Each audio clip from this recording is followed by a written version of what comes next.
전보다는 조금 더 센 대출 규제를 한다거나 이제 토지거래 허가 지역을 더 강화한다거나 그다음에 조정적을 더 넓힌다거나 그러니까 예전에 했던 그런 규제들을 아무래도 더 쓸 확률이 저는 개인적으로 더 높다고 보는 거죠. 네. 그게 이제 결국에 가격을 잡기 위해서 그렇죠. 부득이하게 뭐 방법이 없기 때문에 그렇죠. 이렇게 한다. 그렇죠. 수요를 이제 더 누르는 전략으로 가는데 더 시즌 2가 더 될 가능성도 있겠다. 네. 개인적으로는 좀 그렇게 생각하는 편이에요.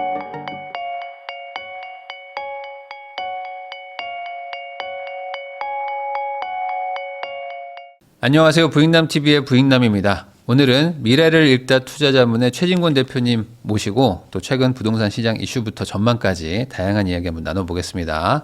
대표님 안녕하세요. 네, 안녕하세요. 네, 불러주셔서 감사합니다. 오랜만에 또 뵙네요. 네. 또 이제 그 사이에 뭐 탄핵 선고도 나고 그리고 이제는 이제 조기 대선이 이제 시즌이라서 사실 뭐 아직은 뭐 경선 단계지만 아마 다다음 주 정도만 돼도 이제 후보 다 정해지고 이제 대선으로 이제 간다라고 하기 때문에 사실 지금 부동산 그 투자를 하려고 하는 분들 뭐 매도하려고 하는 분들 다들 좀 고민이 많은 시즌인 것 같아요. 그렇죠. 네, 그래서 좀 모셨습니다. 네.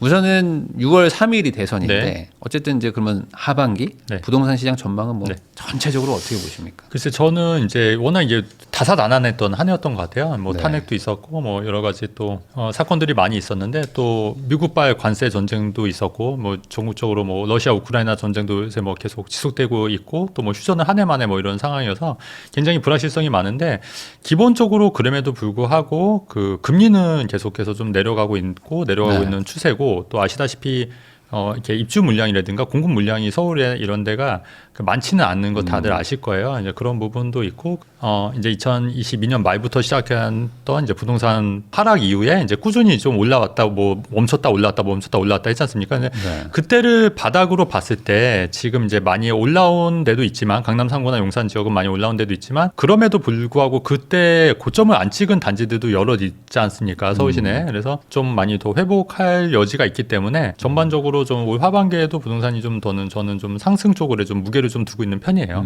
그 회복의 여지가 있다는 의미는 뭐 대선 결과와 상관없이 어차피 좀 회복할 것이다. 이렇게 그렇죠. 보시는 건가요? 예. 근데 이제 이게 좀 약간 좀 생각이 좀 전 다른 게 어떤 부분이냐면 이제 민주당이 집권하게 되면은 아무래도 이제 네. 여러 가지 이제 경우의 수를 따져봐야 되는데 지금 이제 추경 얘기 많이 나오고 있잖아요. 네. 경제가 안 좋다 보니까 그러니까 추경을 하게 되면 한편으로는 이제 돈을 풀 수밖에 없는 거고 그 추경뿐만 아니라 지금 25만 원 지금 그것도 네. 얘기가 많이 나오고 있잖아요. 이런 식으로 이제 돈을 풀게 되면 우리 코로나 때를 한번 좀 되새겨 보면은 사실 그때도 경기는 굉장히 안 좋았잖아요. 경기는 굉장히 안 좋았는데 이제 추경이라든가 이제 돈을 뭐 지원금이 워낙 많이 나오고 하다 보니까 이제 자산 가격은 많이 올랐다는 얘기죠. 그래서 이제 그런 면에서 봤을 때 그렇게 이제 좀 돈을 많이 풀고 추경을 하게 되면은 또 자산 가치의 상승도 좀 눈에 보이지 않을까 개인적으로 생각하는데 이제 그 민주당이나 국민의힘이 경제가 워낙 안 좋다 보니까 그 추경 얘기는 지금 둘 다 하고 있는 편이에요. 네. 그렇기 때문에 이제 추경하게 되면은 전반적으로 부동산 가격은 더 오를 여지가 있는데 이제 거기에 이제 민주당이냐 국민의힘이냐에 따라서 거기에 뭐 좀 더 기름을 부을까 말까 뭐 요 정도로 좀 느낌이 될 것 같아요. 그러니까 이제 국민의힘 같은 경우에는 좀 아무래도 좀 이렇게 추경이라든가 이런데 뭐 일단은 뭐 동의했지만 이렇게 막 적극적인 건 아니고 사실 민주당이 조금 더 적극적인 편이기 때문에 그 금액에 따라서라도 약간 좀 부동산 가격이 좀 달라지지 않을까 이렇게 개인적으로 생각하고 있습니다. 그러면은 뭐 아직 뭐 후보가 결정된 건 아니지만 뭐 크게 봤을 때 어쨌든 뭐 공약 자체도 뭐 네. 후보 개인의 생각도 있지만 정당을 또 따라가는 그렇죠. 것도 있으니까 이 지금 뭐 민주당 뭐 국민의힘의 어떤 정책의 어떤 방향성 이런 것들을 보면 네. 어떻게 좀 차이가 좀 나는지 조금 설명을 더 해주시면 그러니까 예, 그 부분을 좀 말씀드리면 그 기존에 이제 국민의힘 같은 경우에는 이 규제 완화의 이제 정책 기조지 않습니까? 그래서 네. 이제 지금 뭐 재건축 재개발 완화라든가 그다음에 재건축 초과이익 환수제 폐지라든가 그다음에 뭐 상속세도 이제 좀 안 하는 걸로 상속세를 좀 그 세율을 좀 그것도 어느 정도 합의가 된 부분도 있었고 상속세 인하 부분도 이제 얘기가 되고 있는 부분이고 그다음에 취득세도 사실은 국민의힘에서 완화를 했지만 이제 입법 통과가 안 돼서 이제 안 된 부분이잖아요. 네. 네, 이런 부분들은 이제 계속 유지가 될 것 같고, 근데 최근에 이제 민주당의 이제 이재명 대표가 이제 중도 보수에 좀 표를 얻으려다 보니까 이제 아무래도 중도 쪽으로 좀 많이 기울어진 정책들을 내고 있어요. 그래서 오늘 아침에도 보니까 뭐 4기 시도시를 할 거다, 그다음에 재건축 재개발도 좀 활성화시키겠다, 뭐 이런 얘기들도 하고, 그다음에 예전에 그 좀 이슈가 됐던 국토 보유세 있지 않습니까? 네. 네, 그것도 뭐 안 하겠다고 최근에 언론 인터뷰한 거 제가 본 적이 있거든요. 네. 근데 이제 제 생각은 이제 만약에 그렇게 되면은 이제 국민의힘과 이제 정책이 거의 비슷해질 수도 있지만은 실제로 최근에 이제 그 10년 외 그 임대 있지 않습니까? 갱신 청구를 네. 10년으로 하겠다고 했다가 이제 다시 이제 반송이라고 그러나 취소한 부분 네. 있잖아요. 그렇게 됐던 부분도 있고, 그러니까 그게 제가 이제 이재명 대표가 아무리 그런 이제 중도 표를 공략하기 위해서 얘기를 한다 하더라도 이게 정책이 본인 혼자 결정하는 문제는 아니잖아요. 그러니까 주변에 이제 참모진들이나 이런 분들이 아무래도 좀 정책이 좀 좌파적인 정책들을 많이 낸다고 하면은 그게 사실은 조금 좀 힘들어지지 않을까. 예, 그래서 이제 기본적으로 이제 기본소득이라든가 그다음에 공공임대를 많이 짓는다는 이제 기본적인 이제 민주당의 이제 정책 방향이잖아요. 그래서 네. 이제 공공임대라든가 이런 거는 확실히 많이 늘어날 수 있을 것 같아요. 공공임대 이런 부분은. 근데 이제 국토보유세라든가 뭐 취득세라든가 양도세, 국토보유세는 뭐 할자나시 잘 솔직히 뭐 모르겠고, 그다음에 이제 뭐 취득세나 양도세를 폐지한다거나 양도세 중과를 폐지한다거나 이런 거는 좀 쉽지는 않을 것 같다. 저는 개인적으로 좀 그렇게 보고 있는 견해입니다. 그러면 전반적으로 뭐 국민의힘에서 정권을 다시 재창출하면은 그냥 지금의 상태가 그렇죠. 이어지고 네. 그다음에 이제 만약에 현 민주당에서 정권을 잡으면은 네. 뭐 과거 같이 약간 보유세 높이고 뭐 다주택 규제하고 이런 네. 것들은 좀 지속될 수 있을 것 같다. 저는 이제 예전보다는 좀 덜할 수는 있을 것 같아요. 네. 덜할 수는 있겠지만 이제 기본 스탠스는 좀 그렇게 되지 않을까. 예, 그리고 이제 집값이 좀 오르면 아마도 해법을 또 그런 쪽으로 규제 쪽으로 찾지 않을까. 네. 그게 이제 기본적으로 민주당 스탠스였잖아요. 그러니까 그게 이재명 대표 혼자만 그렇게 달리 생각을 한다고 해도 되는 문제는 아니고 어차피 이제 정책을 하시는 분들이 다 아무래도 좀 약간 좀 그런 마인드가 많으신 분들이 많다 보니까 아마 그런 쪽으로 아마 규제가 좀 조금씩 더 되지 않을까 저는 개인적으로 그렇게 생각하는 편이죠. 그러면은 과거 그 문재인 정부 네. 때 뭐 공급 부족하다 얘기가 나왔지만 네. 그때보다도 지금은 사실 더 네. 수치상으로 더 낮은 수준 그리고 이제 그게 뭐 당장 회복이 좀 쉽지 않은 상태인데 네네. 그러면 이렇게 가다가 만약에 가격이 뭐 또 과거처럼 막 올라간다거나 막 유동성 풀고 했을 네네. 때 그러면은 예전 정도 수준보다 약하게 규제한다고 하면 이게 어차피 안 잡히는 거 아닌가요? 그렇죠. 그래서 아마 이제 그거를 그러니까 아시다시피 우리는 이제 그 많은 분들이 그 부일라님도 그렇고 네. 규제를 하면 할수록 이 규제 역설이라고 그래서 사실 시장이 더 왜곡이 되고 풍선 효과가 된다는 거 저희는 알잖아요. 네. 근데 이제 일반적으로 그 정책을 내시는 분들이 사실 그런 부분을 잘 모르시는 분들이 의외로 많더라고요. 그래서 이제 그렇게 되면 이제 전보다는 조금 더 센 대출 규제를 한다거나 이제 토지거래 허가 지역을 더 강화한다거나 그다음에 조정 지역을 더 넓힌다거나 그러니까 예전에 했던 그런 규제들을 아무래도 더 쓸 확률이 저는 개인적으로 더 높다고 보는 거죠. 네. 그게 이제 결국에 가격을 잡기 위해서 그렇죠. 부득이하게 뭐 방법이 없기 때문에 이렇게 그렇죠. 한다. 그렇죠. 수요를 이제 더 누르는 전략으로 가는데 이제 그러다 보니까 이게 수요를 누른다고 해서 이게 누르는 게 아니라 이게 제가 항상 말씀드린 게 용수철처럼 이제 튀어나온다고 말씀드렸잖아요. 그러니까 네. 누르면은 이게 또 나중에 누른 만큼 또 다시 튀어나올 수 있으면 그렇게 되면은 좀 더 부작용이 많이 심해지는 거잖아요. 그렇게 돼서 그래서 이제 그런 게 더 시즌 2가 더 될 가능성도 있겠다. 네. 개인적으로는 좀 그렇게 생각하는 편이에요. 그러면 그런 식으로 방향성을 우선은 좀 생각하고 네. 뭔가 판단하는 게 좋을 것 같다. 이런 네. 얘기를 해주신 것 같아요. 그렇죠. 이제 다만 이제 보유세 부분은 이제 계속 네. 올라갈 여지가 있고 보유세 부분은 이제 기본적으로 다주택자들에 대해서 이제 세금을 더 걷어야 된다는 그런 이제 민주당 집권 시 이제 그런 생각들이 기본적으로 합의가 돼 있기 때문에 아무래도 그런 보유세 부분 많이 올라갈 수 있기 때문에 그런 부분은 좀 참고해서 의사결정을 좀 하셔야 될 것 같아요. 보유세도 보면은 네. 그 아무래도 지금 뭐 네. 지지율이 높으니까 얘기를 할 수밖에 없는데 이재명 지금 아직은 이제 뭐 경선 후보지만 후보가 얘기하는 거 보면은 1주택자 네. 뭐 실거주자한테 너무 네. 뭐 세금 높게 안 하겠다 그렇죠. 이런 거는 이제 지난 그 대선 때도 네. 얘기를 했었고 네. 뭐 다주택자들도 뭐 세금만 잘 내면 된다 이런 네, 얘기들 맞아요. 했거든요. 예, 저도 그 들었어요. 그럼 그 정도의 이걸 어떻게 해석해야 될지. 그러니까 이제 1주택자가 지금도 문제가 뭐냐면 사실은 지금 그 점점 양극화가 되고 똘똘한 채로 가는 게 1주택자 종부세라든가 양도세 부분이 유리하다 보니까 네. 기존 주택을 처분하고 다 모든 전 재산을 다 동원해서 똘똘한 채로 가려고 하는 있으니까 그래서 더 강남 집값이 더 오르는 경향이 있지 않습니까? 네. 지방 집값은 더 많이 안 좋은 거고.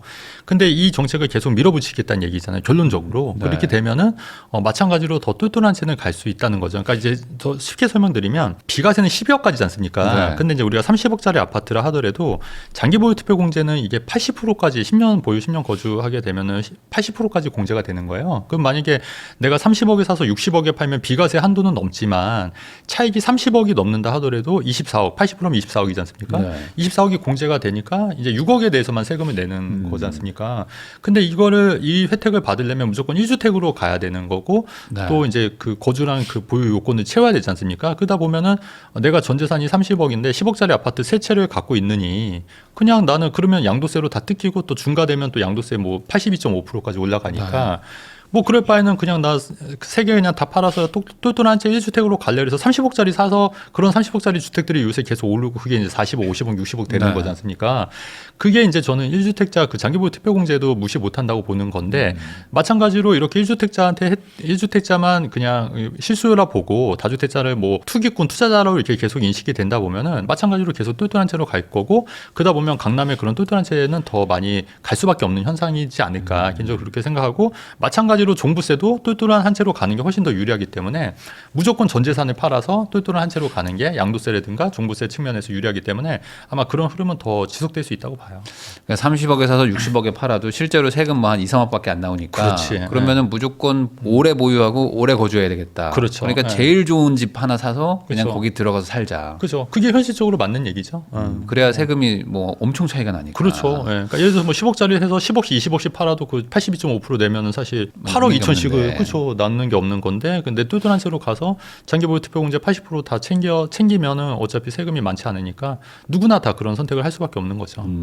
그래서 일각에서는 지금 장기보유 특별공제 뭐 이런 것도 네. 없애야 된다. 뭐 1주택자 혜택 너무 많다. 네, 이런 비과세 얘기도 혜택도? 있더라고요. 그러니까 비과세 때문에 네. 또 지금 똘똘한 한 채로 가니까 비과세를 없애자 이런 얘기도 막 도는데. 근데 어차피 그 비과세는 10억까지만 되는 거고 10억 초과는 이제 물론 이제 그 비율만큼 빼주는 부분도 있지 않습니까? 그래서 사실 고가 주택은 비과세보다는 이제 장기보유 특별공제가 사실 네. 큰 부분이 있긴 있어요. 근데 이제 세금으로 너무 많이 뺏기다 보면은 점점 좋은 집으로 갈 수가 없고 팔 때마다 이제 안 좋은 집으로 갈 수밖에 없는 거예요. 왜냐하면은 내가 10억에 사서 20억에 해서 팔았는데 세금을 5억 뜯기면 내가 10억짜리 집밖에 못 가는 거니까 내 20억짜리 집에 살다가 10억짜리 집으로 갈 수밖에 없는 그러니까 거잖아요. 팔면 오히려 집이 안 좋아지는. 그렇죠. 네. 그럼 누가 팔겠냐고요. 네. 거래가 안 되는 거죠. 그러면 거래가 안 되면 그것도 이제 심각한 문제가 발생할 수 있는 거죠. 왜냐하면 생각하는 게 팔아서 상급지로 가려고 하는 거지 팔아서 더 안 좋은 데로 가려고 하진 않잖아요. 그러니까 네. 비과세랑 양도세가 너무 많다 보면은 사람들이 이동이 없게 되는 거고 그러다 보면 물건도 안 나오는 거고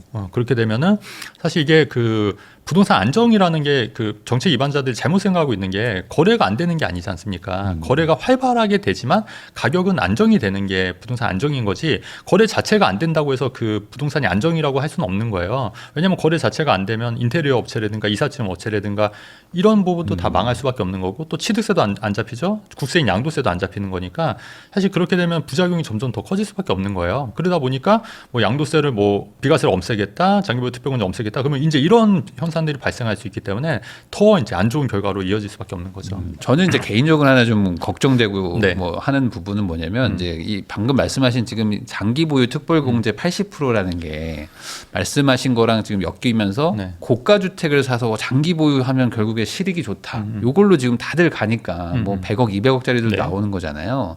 그러면 이게 장기 보유 특별공제가 안 바뀌지 않았거든요. 예전에도 막 세법 막 바꿔버리잖아요. 그쵸.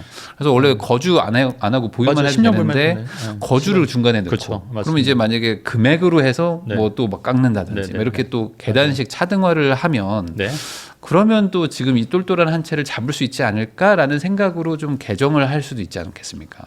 그러니까 이제 이해를 못했는데. 그러니까 고가 주택은 이 장특공을 좀 못 받는 식으로 장특공을 한 25억까지는 뭐 다 받는데 네네. 그 50억 초과분에 되면은 대해서는 뭐 한 40%만 하고 막 100억 넘어가면 거의 없고 막 이런 식으로도 할 수도 있지 않을까. 그렇죠. 근데 그러니까 그 금액의 상한을 둔다는 얘기잖아요. 네. 그러면은 만약에 25억이라면 그 언더짜리가 이제 그 25억에 많이 도달할 거고 그 초과하는 부분의 아파트들은 아까도 얘기했듯이 장특공 그 혜택이 없다 보니까 그러면 세금을 많이 떼끼다 보니까 네. 이제 안 팔 수가 있는 아예 안 팔아버릴 수도 그렇죠. 있죠. 아예 안 팔거나 그냥 전세나 대출만 그렇죠. 받고 막. 예, 아니면 월세 놓거나 아니면 뭐 상속이나 증여로 물려줘야겠다. 뭐 이렇게도 할 수 있는 거겠죠. 그러니까 아예 물건이 그러니까 잠겨버리는 수도 그렇죠. 있겠다. 예, 왜냐하면 세금이 너무 많다 보면은 양도세 네. 많다 보면은 우리 그 경험해봤잖아요. 우리 양도세 중과하면은 집값이 많이 나올 거라고 예상했지만 오히려 그 매물이 잠겨버렸잖아요. 네. 락인 효과라고 그래서 양도세 중과가 되니까 매물 시장이 안 나오니까 오히려 가격은 더 뛰는 그런 이제 부작용들을 많이 봤잖아요. 그러니까 너무 세금이 높아지면은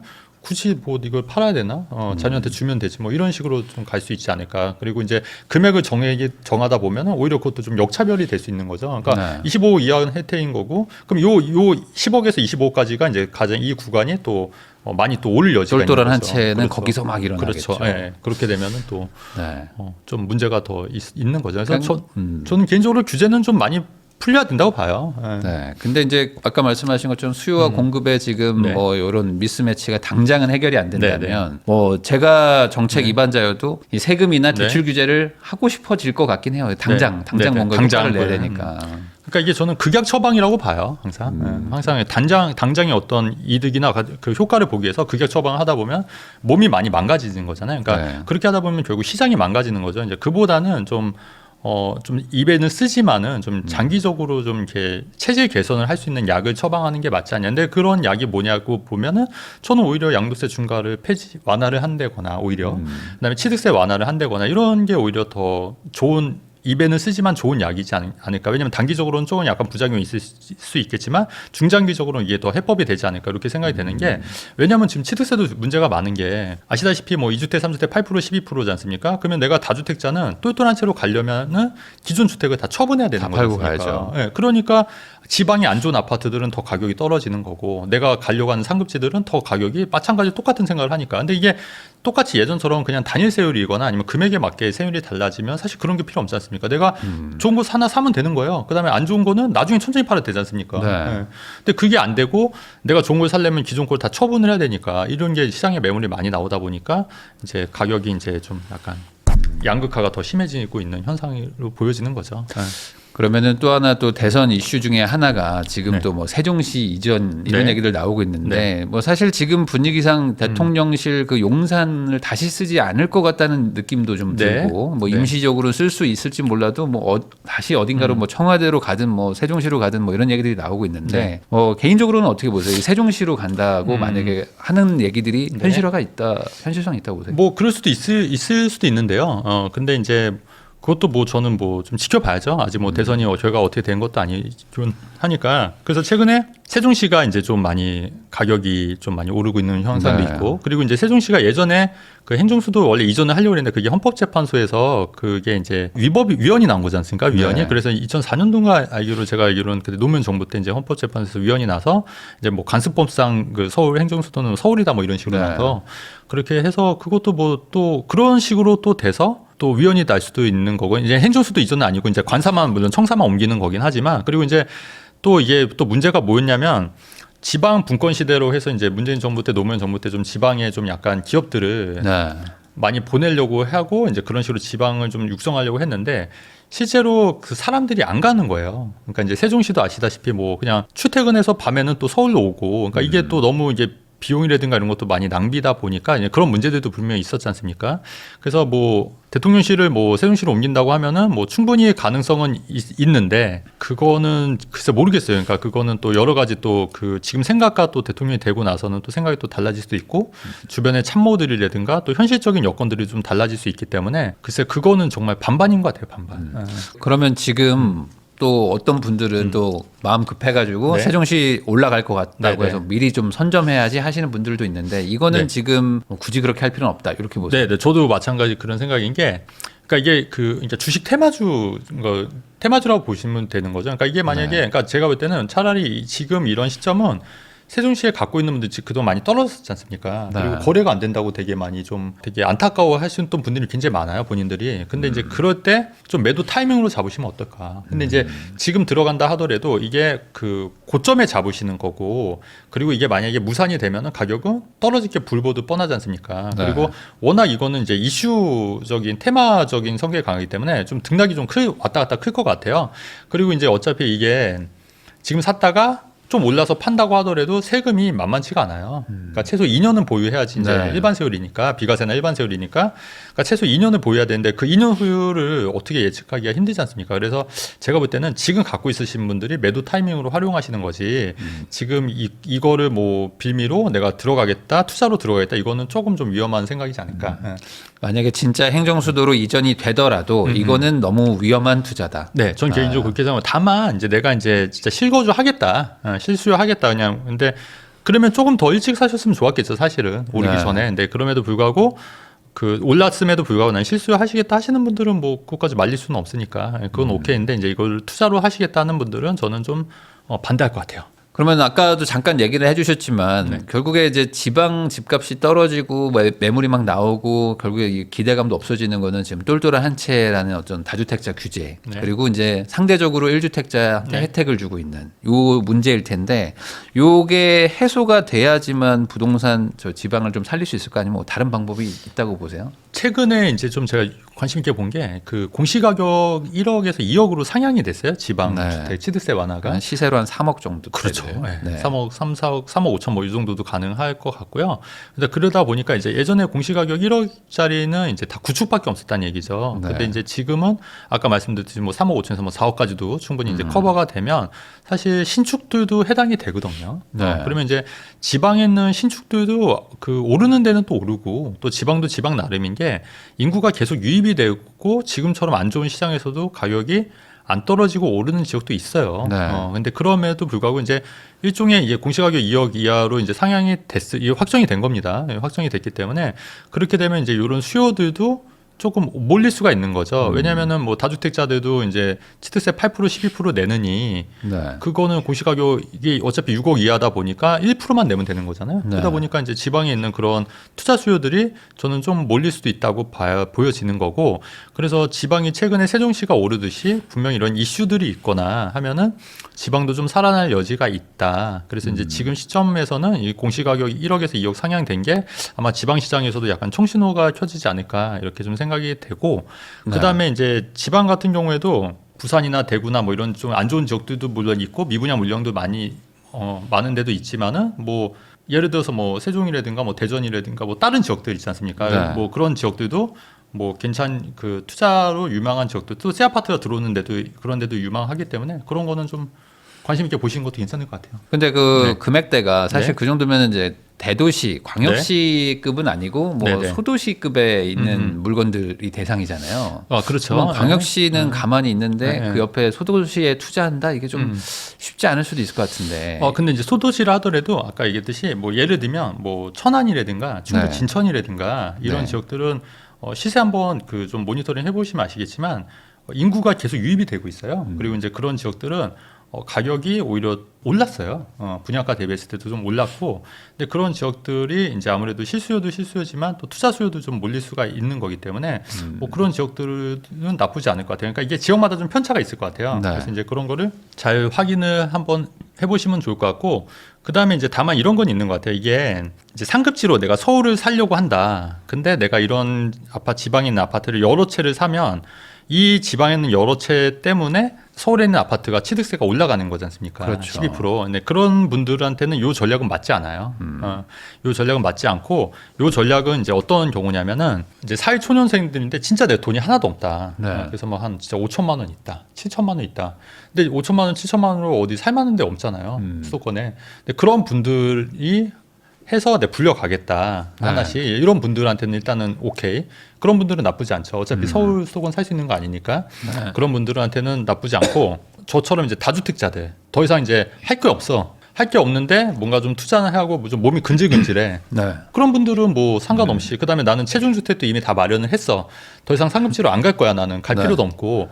그런 분들은 이제 또 이런 식으로 또 투자할 수 있는 또 기회들이 있다고 보여지니까 그런 분들한테도 이런 전략은 좀 괜찮을 것 같다는 좀 생각이 드는 거죠. 그냥 실거주용 집이 완전히 마련돼 있거나 그렇죠. 아니면 당장 실거주 집을 살 수는 없는 네네. 사회초년생들 그렇죠. 이런 분들이 네. 한번 해볼 수는 있겠다. 그렇죠. 대신에 이제 제가 말씀드린 게 이게 무조건 투자를 하라는 얘기는 아니고, 잘 아시다시피 이제 공부도 많이 하고 발품도 많이 팔고요. 그죠? 네. 이제 이게 기회를 좀 보자는 측면에서 말씀드리는 거고, 이제 이런 지역도 이제 다주택자들의 수요가 올 수도 있기 때문에 이런 부분도 좀 같이 고민을 해보시면 어떨까 하는 게 이제 취지로 말씀드리는 거예요. 또 근데 그 3억 5천 뭐 이 정도로 사실 지방 시장이 다시 이렇게 네. 호황으로 네. 돌아가기에는 좀 역부족이겠죠. 이거는 아주 지역에 따라서 네네. 소수. 근데 이제 그거랑 또 맞물려서 요번에 이제 보니까 최근에 또 전라도 쪽에 좀 공약사항도 많이 냈고, 그러니까 지금 현재 공약이 좀 나오고 있어요. 네. 그러니까 지방에 이제 공약사항이 좀 나오고 있는데, 우리가 또 정권을 좀 이해하면은 좀 약간 기회들이 좀 보이는 게,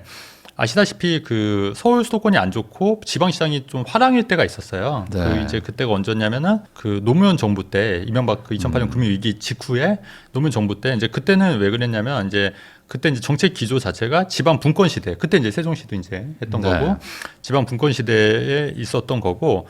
그 다음에 이제 서울 수도권이 그동안 금융위기 직전까지만 해도 많이 올랐고 지방은 이제 많이 안 올랐으니까 그만큼 이제 좀 저평가됐던 부분들이 있는 거예요.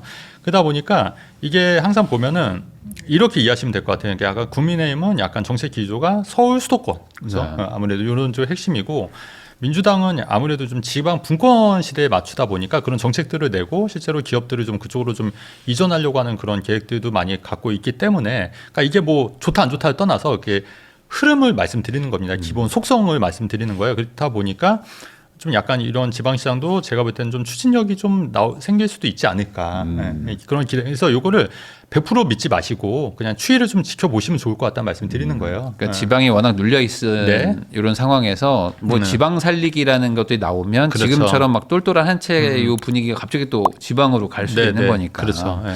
이거 너무 막 서울만 집착할 필요는 없을 것 같아요. 네, 네. 이렇게 그렇죠. 정리해 그런 주셨습니다. 쪽에서 또 기회를 찾을 수도 있지 않을까 하는 게 제 생각인 거죠. 네.